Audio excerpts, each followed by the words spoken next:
Easy breezy, you're back together again, and you eked out the W after a very tough day on offense. What does it mean live right now with Matt Derrick from Chiefs Digest? This is Locked On Chiefs. From the land of the free and the home of the Chiefs, this is the Locked On Chiefs podcast. Welcome back, friends and neighbors. Hope you enjoyed that kind of very, very exciting game. If you didn't happen to attend and you want to go to the next one, you can get with our friends because right now Gametime is sponsoring this particular show. And they have it all for you. Download that Gametime app, create your account, and use our code LOCKEDONNFL for $20 off your first ticket purchase. A lot of fun. Couple of concerning things. We're going to go through it all today here with our special guest. Always after a game, it's good to hear from Matt Derrick from ChiefsDigest.com. Check him out over there. Chris Clark, above me over here, is going to have everything that he does at KC Chiefs Corner.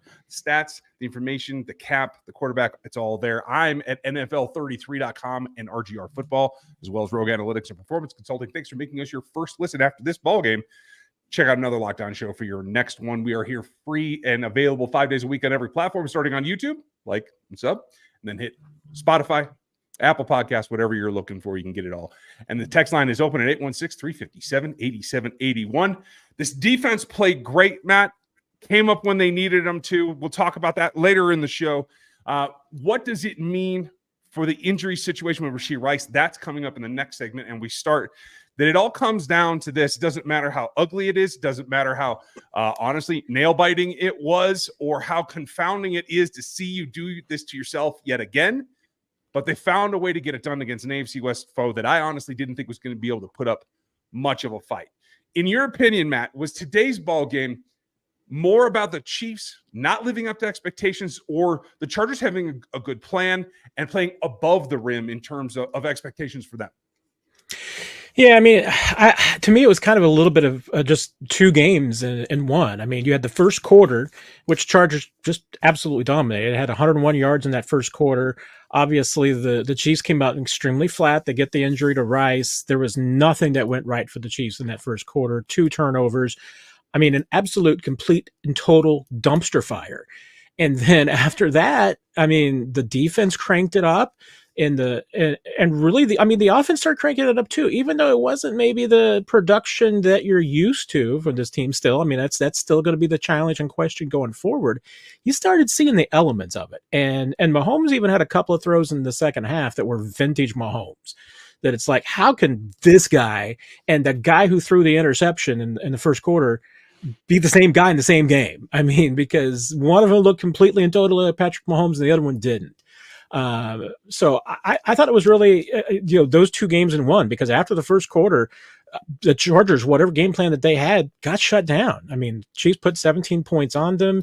Hey, not ideal, but you'd like to have more if you're the Chiefs, but considering just how awful the first quarter was, 17 points is a decent output.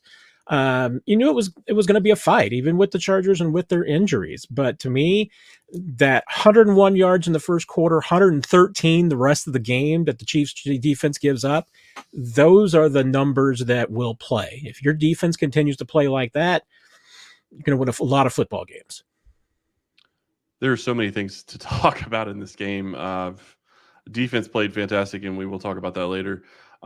Justin Herbert came out throwing, and I still had questions on the first touchdown of the game, but it is what it is at this point. I couldn't believe he played in this game. He played well for the most part, although you could definitely see that his inability to run cost them at different times. There was a great example of that, I think, in the fourth quarter where Trey McDuffie just basically went right after the running back, knowing Herbert couldn't hand it off. It was an RPO. And you can't hand it off there. You can't have Herbert try to run it. So in that situation, it helps the defense. But you look at what Mahomes did. I mean, that interception in the first quarter was so costly. And it's more than just losing the possession of the ball. Obviously, we'll talk about Rice here in a little bit, but why you made that throw. And I'll admit, I didn't see the first 4 plays. TV was giving me a little bit of trouble, so I didn't see the first down to Travis Kelce for 38 yards. A little sad about that, but Carson Steele had a rough game, and it looks like Kareem Hunt's going to be the guy going forward. Yeah, the thing that, really stood out to me, I think a little bit about the Chargers game plan is that, once you got off the script of that offense, things fell apart in a hurry. They came out with a perfect game plan to kind of get around, Herbert's injury, to take, at least to minimize its impact, to get rid of the football quickly, a lot of misdirection. The opening script was fantastic. It's just once they got off the script, there was nothing there. There was a lot of miscommunications, a lot of mistakes. Once again, I mean, the Chiefs' run defense has just been absolutely spectacular. But there was a lot of miscommunications that the Chargers had. They had a lot of missed opportunities where they could have kept drives going, but you could tell that they weren't on the same page. I had one, play that probably should have called the timeout because they were so discombobulated, and Herbert just about got blown up on it. So that to me was a big part of it. I mean, the Chargers, they gave the Chiefs their best on that script, but once the script was out, Chargers had nothing left in the tank for the rest of the game. 20 carries for 50 yards. I just want to throw that out there really quick because you're talking about the running game and how good the defense did. That is phenomenal against this team who wants to run the ball. Yeah, 2.3 yards a carry is not going to get it done for Jim Harbaugh. There's going to be a lot of evolution that has to go on there, whether it's forced or whether it's searched for. That's certainly the process, but that's not it. There were a number of things that still went well. You got, I think, a step up in play from Xavier Worthy. When Rice goes down, not only the deep ball is the deep ball. If you don't touch Xavier Worthy coming off the line, that's what you're going to get. So kudos to him for doing his job, showing his ball tracking skills like we've talked about in the past. That is something he is elite at. But I kind of chalk that up to a bad defensive play or at least scheme. For me, it was him getting down underneath, especially the last play, to really seal the game in a nice little drag across the formation to get himself in position to make that first down. That, to me, gives you a little ray of sunshine about the Rice injury that we'll talk about here in a minute. But, Matt, is that enough to go with the fact that Travis Kelce and Patrick Mahomes seem to figure each other back out? Is that enough to sustain us going forward here? Hey, if the Chiefs are going to trust Xavier Worthy to run more sophisticated routes like that one on the final play to get the first down, yeah, I mean that's a big part. I mean, because I'm not saying that deep balls aren't hard; they are. But in order to respect Xavier Worthy's speed, teams have to be worried that he can run that route too, that he can do the short and intermediate stuff and cut it off, do those kinds of things. If he can, it's going to make the deep ball threat much more effective and much more productive. And the fact that he and Mahomes are already on the same page, clearly from the deep ball standpoint, is a good indication.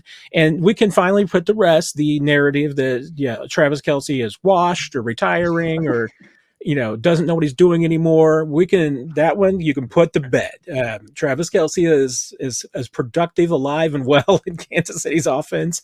And yeah, I mean, there's going to be some good days and there's going to be some bad days, just the way it is for every player. And, maybe this is going to be the beginning of a streak. We've seen Travis go on these before, where he'll, put up a bunch of yards and a bunch of plays in a series of games in a row. So let's see what happens. But I mean, it's going to be, once again, I mean, the same problems that we're talking about in the first three games that were really led to some of the narratives about, Kelce and Mahomes and all these things.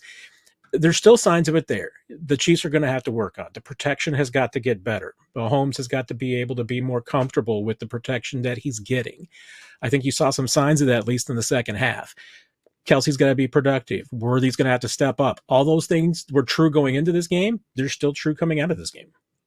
One of the things that stands out to me looking at the Travis Kelce thing, and I got to give credit to Worthy, that was a fantastic deep route and a beautiful deep ball by Mahomes that we haven't seen forever.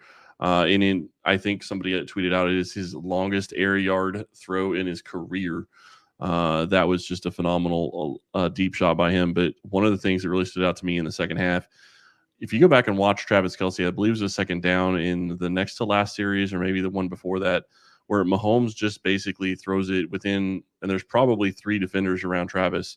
There's a linebacker coming across his face, and I think a DB right behind him, and Travis catches the ball. That shows you he still has the trust in him. That is a bigger play than is going to get credit for. And I don't think it ended up getting them. It obviously didn't get them a first down. I think that was a 2nd and 20 play. Got them at least in range to where they could maybe get a first down. But it's still huge to be able to have that kind of trust in your tight end and show it in this game. It certainly is. And you have to trust everybody. One guy that you've been trusting is not going to be available for a bit. We don't know the specifics, but what is Rashee Rice to this offense is an enormous loss. We'll dig into that on the backside of this. Getting your tickets to Arrowhead just got easier. Whether you're looking for that week 1 against the Ravens, week 2 against the Bengals, or even week 5 when they come back in October for the New Orleans Saints, they have a new feature at Gametime called Gametime Picks. And it takes all the guesswork out of getting your tickets. It makes it easier to filter out the fluff and get the incredible deals on seats that you don't want to waste time searching for through those thousands of tickets. Get Gametime Picks. The curation makes it easy to get all the sports, concerts, comedy, and theater, anything that you're looking for. Take the guesswork out of buying tickets with Gametime. Download the Gametime app, create your account, and use our code LOCKEDONNFL for $20 off of your first purchase. Terms do apply, but again, create the account, use our code LOCKEDONNFL, and you'll get $20 off of your first ticket purchase at Gametime. It's last-minute tickets. It is lowest prices, and it's always guaranteed.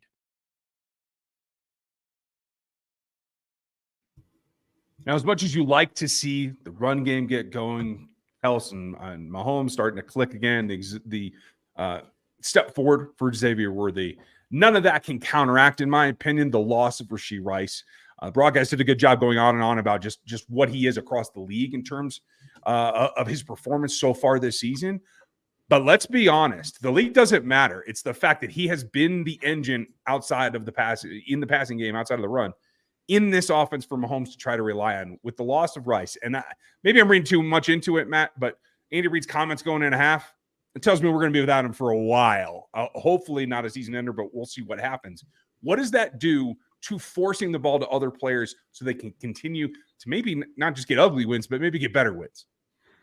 Yeah, and I've got Andy Reid in my other ear listening to the press conference, waiting to see if we get an update on Rashee. But no, regardless, I mean, whether it's a short term or a long term, it does seem like that you're going to probably end up without Rashee Rice for a while. And that the fact that the Chiefs would be going into a period of time where they're going to be playing without the two guys that they were counting on as their two biggest receivers in Hollywood and Rashee Rice. I mean, that would be a season-ending situation for a lot of teams. I mean, the Chiefs, they're 4-0. Their season's not over yet. They'd love to be able to get one or both of these guys back. Right now, Andy Reid's just saying that they're going to have an MRI on Rashee Rice tomorrow when they get back to Kansas City. So we'll see what the long-term news is there for him. You're right. It doesn't look good. I think we would, if they felt like it was going to be good news coming out of that MRI, we'd probably get good news today. So that tells you a lot right there from Andy Reid. But how do they adapt to going forward without this? I mean, they'll probably have to bring somebody up from the practice squad. I'm not sure that you're talking about anybody who's going to make a needle changer here. I don't know if there's anybody that will dramatically tilt the room all of a sudden and give you something that you don't have. So you're going to have to get more from the people that you do have. And that means more from Travis Kelce. It means more from Xavier Worthy. There's going to have to be at least a marginal step up from other contributors, whether it's a Justin Watson or a Juju Smith-Schuster. I mean, you're not going to turn any of these guys all of a sudden into a 100-yard receiver like Rashee Rice, but you're going to have to get something. And I think we saw today, you know what? This team is going to end up leaning a lot more on Kareem Hunt than they probably planned and had hoped to coming into this game, because now, they've got a little bit less, confidence in Carson Steele. They're down in the receiver group. What are you going to have to do? You're going to have to lean on your running backs a little bit more, and not just running the football, but catching the football too. And we know that can be a tool of Kareem's as well. So we're going to find out, I think, really quickly in the next couple of weeks just how much Kareem Hunt has in the tank, because the Chiefs are going to have to go to him. Well, they're going to have to go to him, and I think that if they're going to really try to get somebody to help them in the receiver room, it's going to have to be somebody that's outside the building currently. I think they are going to have to look at making a trade if they want to really improve at that position. I agree with you. They need to get more from Justin Watson. They need to get more from Juju. They need to get Hardman involved. I understand Sky Moore had a huge drop on third down, but he also is partially responsible for Mahomes being able to throw that deep ball to Worthy. He was the guy that stepped up and blocked off one of the defensive guys coming after Mahomes on that deep ball to Worthy. So there is going to be a lot of different players that are going to have to step up and do this. And maybe it doesn't have to be a wide receiver. Maybe it's Noah Gray getting more involved. Maybe it's finally getting Jared Wiley involved. they're going to have to do different things on offense to be able to replace what Rashee Rice brought to this offense. Yeah, and I'm just kind of taken to one of the things I talked about, with Kareem coming back and even what we saw today. I mean, it was really impressive. I mean, there's no doubt. The job of being able to just come off the street 10 days ago, essentially, for Kareem and come in and make the contributions that he did, and I thought he ran really, really hard. I still don't think he's Kareem Hunt of 2017 and 2018. I mean, I think you definitely saw that he's a more punishing runner. I think he's a harder runner. Is he going to break off a 70-yard run or, a 72-yard touchdown catch? I'm not sure he still has that kind of speed, but can he be a different kind of runner that can at least help this team? Yeah. I mean, I think you saw that. I don't think this was just a short, burst of energy day. I mean, I think Kareem's got that kind of punishing runner in him, but that's what he is now. I mean, I think he's more of a punishing runner than the bolt of lightning that he was, 6-7 years ago. And I think it's the style of run. We'll take a look at that later in the week, probably by the time that Matt is back with us. But from one side that is on probably even keel with the injury and other guys stepping up, the other side of the ball is on the rise. It is undefinable, this defense having jumped back up into being what they can rely on. How are they doing it coming up next? Right now, you guys can get into the action. For all of you NFL fans, you can get back into this season with a big return at FanDuel, America's #1 sportsbook. So when you get a hunch in the middle of the game and you want to go check it out, whether it's the late stats or whatever's changing in that game flow like it did tonight, you can check the live play-by-play, get much more on the same page, and then go place your bets during the ballgame. You'll get started with $200 in bonus bets right now, guaranteed, when you place a $5 bet. And if you had Rashee Rice going over 100 yards in this one, you made yourself a nice little bundle. You can do it all at FanDuel.com. Go check it out today. That's FanDuel.com. And check out Locked On. Make sure you check out Locked On NFL today as well, because it is a double dose every single day with Tyler in the morning and Tone in the afternoon. Go get subbed at Locked On NFL. Go to Chiefs Digest and get subbed as well here on YouTube and over on Matt's site, ChiefsDigest.com. Check out NFL 33, RGR Football, KC Chiefs Corner, and all the other sites that we are putting content on. You'll find it all here on the show one way or the other. Matt, it comes back to me again that as it circles through this defense, we thought we were starting to get iffy about. Maybe there's still a couple of problems. I thought Najee Johnson was, in a positive way, a non-factor today.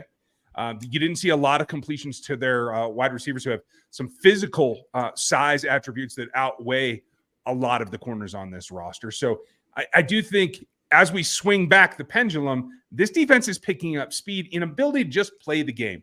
It's a rough start for Drew Tranquill in a couple of plays, yet he comes on and really makes some impact. Who stood out to you the most on the defensive side? Well, I mean, let's just say, you start and end every conversation like that with Chris Jones, don't you? I mean, Chris Jones is a game wrecker, absolutely is, and proved it once again today, because it wasn't just the 2 sacks and the plays where he shows up in the box score. Chris was just absolutely wrecking things all day long in that interior, and when your quarterback is as immobile as Justin Herbert was today, that makes a big difference. It really does. And, and obviously Chris was big on the play, the stuff at the goal line to keep on 4th down. It's a big part of that. I mean, it's just like if you want to rattle off any big play that this defense made today, Chris Jones was involved somehow, whether he made it, whether he just allowed it to happen because he was occupying space somewhere else, or he was in the neighborhood making somebody uncomfortable. I mean, it stands out to me that Chris was the destroying factor and the dominating factor in this game for the Chiefs. Do they still have problems with the pass rush in the front 4? Yeah. I mean, I think you would have loved to have gotten more pressure on Herbert, especially without having to blitz as much. I mean, I think if you're Steve Spagnuolo, you'd love to be able to get him down and make him pay for playing on that ankle. They definitely got to him and hit him a lot, but I think they would have loved to have had more sacks, but they would have liked to have done it with less blitzing. So there's still work to be done there. But as a one-man wrecking crew, Chris Jones is on a whole other level right now. Treshaun Ward also had a good game. I just want to throw that out there. He was in the backfield multiple different times, wasn't able to get Herbert down, and I think that he'll continue to cause havoc for the offense.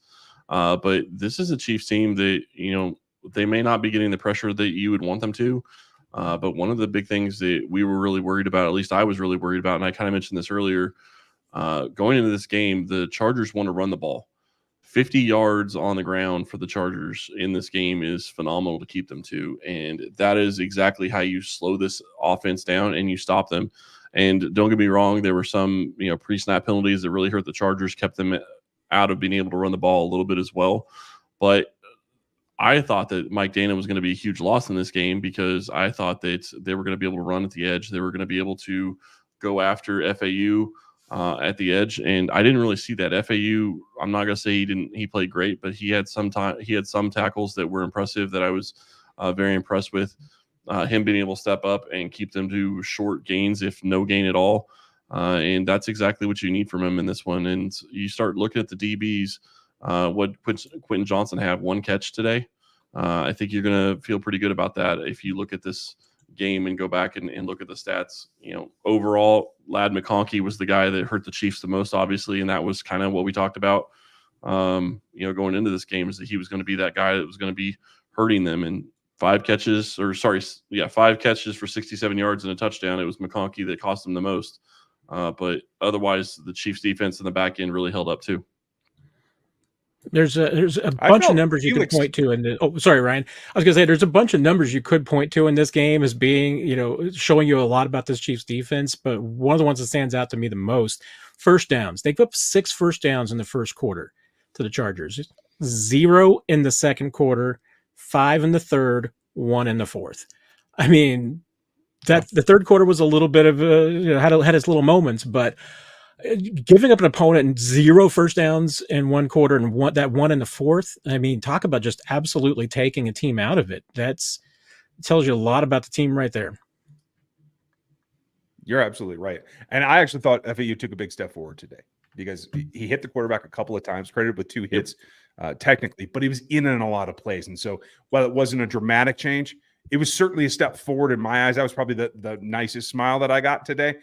Still waiting for Cam Thomas to emerge, but knowing that there's another layer with the Menahue coming, you got to hope that by running in some fresh legs later in the season, they'll be able to up the level at that point as well. So given all that, Matt, I could guess who your game ball is going to. Well, I've thought about this and everything, and I'm like, okay, I guess I should just go ahead and take the low-hanging fruit. Yeah, Chris Jones was, to me, the biggest influencing factor this entire game. Without Chris Jones, I don't think the Chiefs win this game. I mean, he made a lot of things possible. Those 2 sacks were a huge part of it. And like I said, it just seemed like any big play that the Chiefs defense made today, Chris was either making the play or he was enabling the play. I love my specialist, so I have to at least give an honorable mention to Matt Ariza. Absolutely crushed it today. And if one of you guys was going to give him the game ball, I apologize, but he gets my honorable mention. I think he ended up with 4 punts, 50 yards net, 50-yard net average, all 4 inside the 20, 2 of them down at the goal line. Just absolutely crazy day. No return yards on the day. That's absolutely phenomenal job from Matt Ariza. And a couple of those punts were game changers. They absolutely flipped the field and put the Chargers in a world of hurt. Well, and you mentioned Ariza, and I think that's a great call out because one of the biggest things that you worried about going into the season with him is that he wasn't going to be able to do those types of things and really flip the field for you because you were worried that he wasn't going to be able to keep it inside the 20 as opposed to kicking it into the end zone and having to come back, outside the 20. So his job so far, and honestly, him holding as well, he's done a great job. I've been really impressed. Ryan, I'll let you go. Who's your game ball going to? I think you guys know which side of the ball that I'm going to go to, so I'm going to flip you for a lid here. A lot of expressions, a lot of people have to take up slack today, and we mentioned it very shortly earlier. But the guy that I felt really helped keep it going when it could have fallen apart, a perfect tagline today, 4 for 4. Noah Gray moved the chains when he needed to, and he helped out when everybody else couldn't. So kudos to him. He gets a game ball from me today. Yeah, and it's impressive because that big first down that he had coming in the fourth quarter, Travis Kelce was held into block on that one. Kind of surprising they went that direction, but they gave Noah Gray the opportunity, and he's taken advantage of it. Love that he's going to be here for the long term. I'm going to give my game ball to Kareem Hunt. I think you look at what he was able to do. Yeah, he didn't get in the end zone, but his ability to run the ball, 14 carries for 69 yards. As Matt said, 10 days with the Chiefs roster, or somewhere around there. He's exactly what you need. And I will say this: I won't say I've been critical, but I've been very leery to say that he was going to be something that was really going to help this team. He showed me today he does still have that explosion. That's something that's going to be huge going forward. So I have to give a game ball to him. And I hate doing that to an extent because Worthy, I thought, played a very good game as well. That deep ball was great, and his ability to come across the field. And my favorite part of that whole play is watching Nagy scream on the sideline, "Get down, get down, get down." It was great. And I've always been on, Noah Gray career day watch. I completely neglected to point out that, 4 catches, a career high for Noah Gray. So great job by him today. Yeah, I like it when everybody contributes. And kudos to Kareem Hunt. Looked better overall than I could have expected at this point, especially no anything. Like, just get your legs under you in this time span is impressive. Yeah, and really quick, I was just looking at my notes. Worthy had 4 targets. Obviously, the big touchdown pass was 54 yards. That was a great one.